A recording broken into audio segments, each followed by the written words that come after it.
Brock is going to make so much money that you're not going to be able to afford to have a good team around him. That is everyone thinking that they're a GM because they oversaw a draft on the game of Madden that they played a franchise through. Like, it just calm down.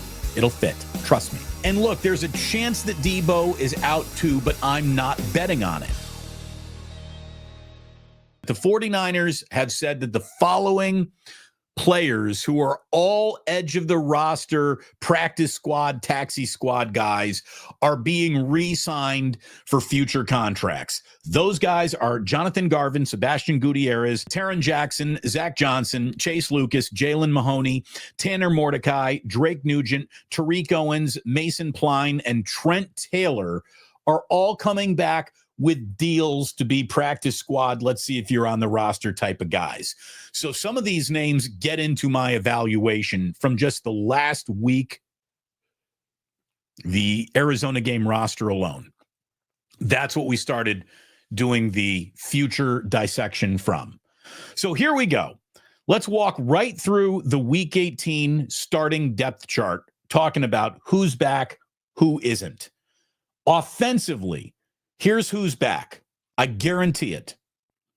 Brock Purdy, Debo Samuel, Isaac Guerendo, Juwan Jennings, Ricky Pearsall, George Kittle, Dominic Pooney, McKivitz, Cowing, Conley, and I think Eric Saubert is back. Until you have somebody to play behind George Kittle, you need to have another tight end on the roster, not named Mason Pline, who they obviously don't trust yet, but he will be back. I have out Banks, Brendel, Zakel, Kyle Juszczyk, Josh Dobbs, Brandon Allen, Abinaconda, who we never even got to know. And I had Trent Taylor out, but he's coming back. And look, there's a chance that Debo is out too, but I'm not betting on it. So you got 11 guys back with Purdy, Debo, Guerendo, Jennings, Pearsall, Kittle, Pooney, McKivitz, Cowing, Conley, Saubert, I think coming back. Trent Williams, Christian McCaffrey, back and back. Jordan Mason, he's back. Brandon Ayuk, obviously back. Elijah Mitchell, I think, is gone. I think he's a cap casualty and has just been injured too much for them to reinvest in. Charlie Heck, Austin Pleasance, two late season offensive line call-ups who actually played pretty well in the short amount of time that they had out there on the field. Let's say one of those two guys is back. One of those two guys is coming back offensively. So right now, offensively, with Drake Nugent being back, there's 17, 18 guys from the offensive side of the ball that I think you can pretty much count on coming back. Let's go to the other side of the ball. Defensively, coming back, it's Bosa, Warner, Lenore. Those are your big three at your big three levels. Bosa, Warner, Lenore.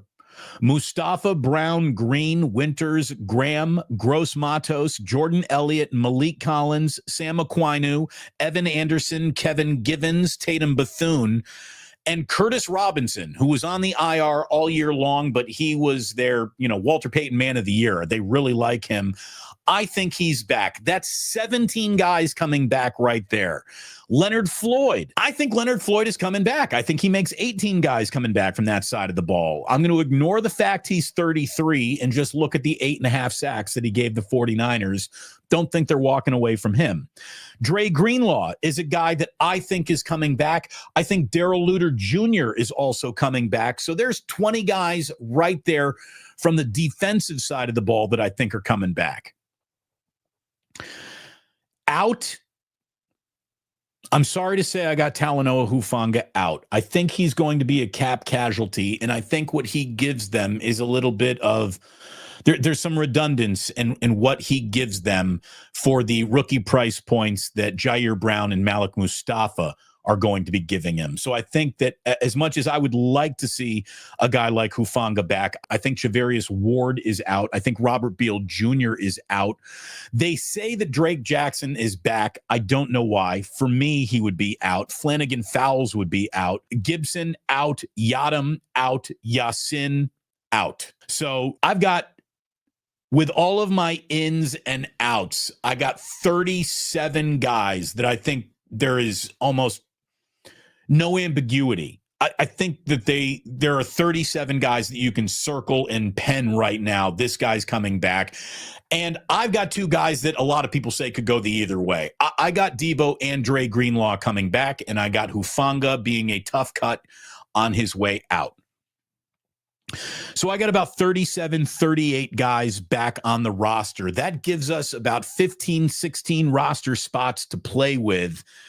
And again, I think Mason Pline, Tanner Mordecai, Ty McGill, pardon me, and Alex Barrett are all practice squad guys that they could go back to.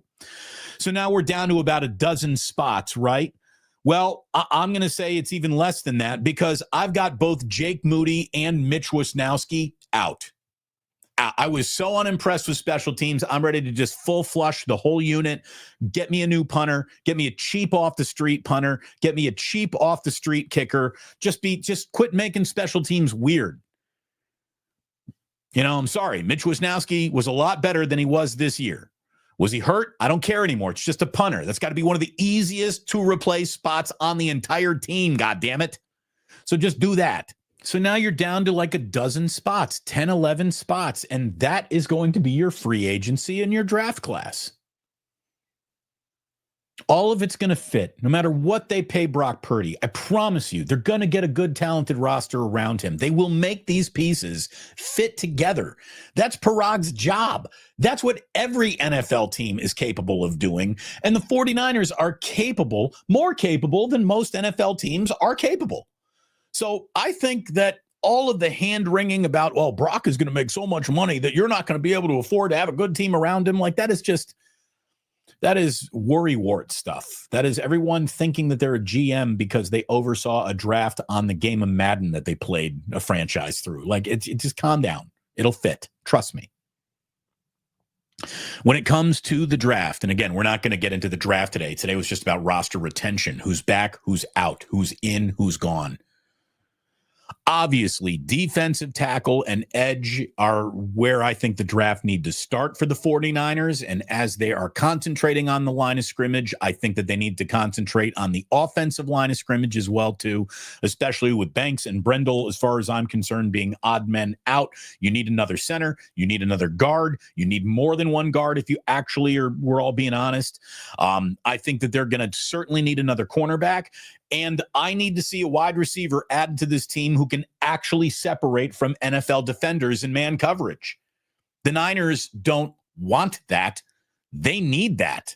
So there you go. I'll just say, if you want the list again, you can rewind the video. I'm not going to run it past you, but I think that there's easy to see 37-ish, 40-ish guys that are back. The other guys are all eminently upgradable and replaceable, or it's a time to move on, or in Hufanga's case, a tough cap decision that I think you're going to have to make one of them. You know, not everybody who's a tough cap decision can come on back.